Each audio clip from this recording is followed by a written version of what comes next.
Radhe Radhe everyone, मेरे channel में आपका स्वागत है। फ्रेंड्स, जो लोग माघ का स्नान करते हैं, पूरे महीने माघ स्नान करते हैं, तो वो माघ का उद्यापन कैसे करें। माघ स्नान का नियम लेते हैं, वो पूर्णिमा के दिन माघ स्नान का उद्यापन करना चाहिए।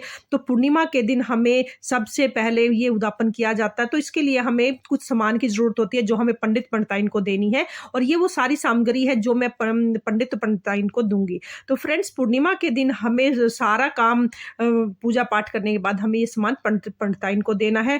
तो चलिए मैं आपको अपनी वीडियो में ये सभी बातें बताऊंगी कि कौन कौन सी चीजें हमें उनको देनी है।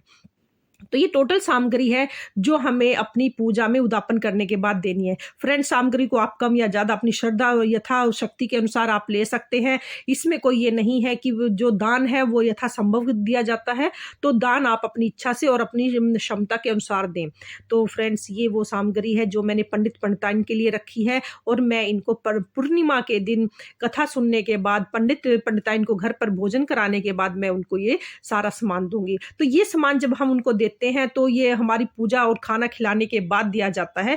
अगर आप खाना ना खिला सके तो आप सूखा सीधा भी निकाल के दे सकते हैं, और ये सामान देकर पंडित जी के पांव छू के मंदिर में भी जाकर दे के आ सकते हैं।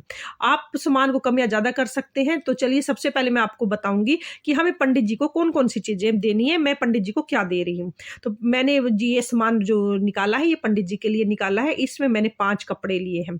तो फ्रेंड्स, मैंने पंडित जी के हिसाब से मैंने ये लिया है। ये मैंने सबसे पहले मैंने लिया है ये कुर्ता पजामा। तो पंडित जी को मैंने कुर्ता पजामा लिया है। इसमें मैंने बनियान ली है, जुराबे ली है, और एक मैंने इसमें लिया है ये जनेऊ। तो ये सारी चीजें हैं जो हम पंडित जी को देंगे। और साथ में मैंने, क्योंकि सर्दी का मौसम है, तो मैंने एक स्वेटर भी ली है, और ये इसके साथ हम रखेंगे दक्षिणा, क्योंकि दक्षिणा जरूरी होती है। जब भी हम ब्राह्मण को अपने घर पर बुलाकर खाना खिलाते हैं तो दक्षिणा जरूर दी जाती है। तो ये जब भी आप माघ का स्नान करें तो दक्षिणा जरूर दें। तो ये फ्रेंड्स, इसके साथ आप जूते चप्पल भी दे सकते हैं। तो मैं ये चप्पल लेके आई हूँ।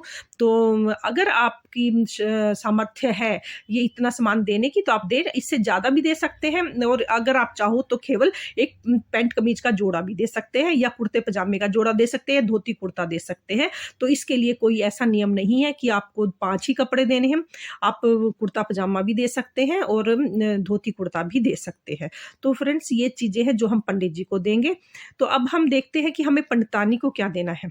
तो फ्रेंड्स, पंडितानी को देने के लिए मैंने ये गर्म सूट निकाला है, क्योंकि पंडितानी को देने के लिए भी आप अगर सर्दियों में है, क्योंकि माघ स्नान में सर्दी गर्म कपड़े का महत्व रहता है, तो हम सर्दियों के हिसाब से ही हम कपड़े देंगे। मैंने ये गर्म सूट निकाला है, इसलिए ये मैंने इस पर और एक जुराब रख दी है, क्योंकि सूट गर्म है इसलिए मैंने जुराब रखी है, और मैंने इसमें भी दक्षिणा रख दी है। तो फ्रेंड्स, ये मैंने जो पंडितानी के लिए दिया है, और कुछ मैंने श्रृंगार का सामान रखा है, क्योंकि श्रृंगार का सामान बहुत जरूरी है। और अगर आप चाहो तो बिंदी रख सकते हो, सिंदूर रख सकते हो, चाहे तो 2, 5, 7, 9 चीजें, जो आप श्रद्धा सामान आप रखना चाहो उतनी चीजें आप रख सकते हो। इसमें कोई वो नहीं है कि आपको 16 चीजें ही लेनी है। जितनी सामर्थ्य उस हिसाब से आप चीजें ले लीजिए। हो सके तो चांदी का सामान जरूर लें। तो देखिए फ्रेंड्स, मैंने यहाँ पर ली है चुगटी, जो चांदी की है। तो कोई भी एक चीज धातु जो है चांदी की जरूर दें। तो चाहे आप चुगटी ले सकते हैं, कोई छल्ला ले सकते हैं चांदी का, अंगूठी ले सकते हैं, कोई भी चीज अपनी सामर्थ्य के अनुसार आप जरूर लें। तो ये चीजें मैंने जो ली है, ये मैंने ब्राह्मणी को देने के लिए दी है। तो फ्रेंड, जब हम अपने घर पर भोजन कराते हैं तब हम उसके बाद ये देते हैं। और साथ में ये जूते चप्पल हैं, तो आप चाहो तो जूते लें या चप्पल लें, जो भी है, तो उसके लिए ये सामान लिया जाता है। तो फ्रेंड्स, मैंने भी उद्यापन रखा हुआ है, मैंने भी इसमें माघ का स्नान किया था, तो मैंने ये सारी सामग्री उनके लिए निकाली है, क्योंकि मैंने ये सारी पंडित जी को दान में देनी है। अब हम कुछ खाने पीने की चीजें भी देख लेते हैं।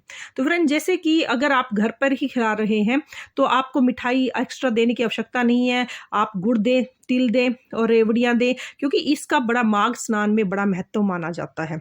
गुड़, तिल और गुड़ से बनी कोई मिठाई भी आप दे सकते हैं, या आप कोई भी और भी मिठाई लाकर दे सकते हैं। तो खाने की चीज़ों का ये दान बहुत ज़रूरी है कि जितनी भी आप हो, इसमें गुड़ आप 1 किलो, सवा किलो, आधा किलो, ये जो भी आपकी सामर्थ्य के अनुसार है, तिल अपनी सामर्थ्य के अनुसार ले सकते हैं।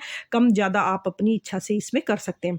तो फ्रेंड्स, ये वो टोटल सामग्री है जो हमने दान में देनी है, उदापन में देनी है। इसका उदापन कैसे माघ मास में ऐसे ही किया जाता है। इस सारी सामग्री को आप नोट कर लीजिए, क्योंकि पूर्णिमा के दिन अगर आप सत्यनारायण भगवान की कथा करा सकते हैं, तो कथा कराने के बाद ये आप उनको इसको मिनस कर दिया जाता है। आप इसको पानी से 2 बार मिनस कर फिर इसको दान में दे दीजिए और उनके पाँव छूकर आशीर्वाद लीजिए। फ्रेंड्स, अगर आपको मेरी वीडियो पसंद आई है तो मेरी चैनल को लाइक करें और सब्सक्राइब करें। धन्यवाद।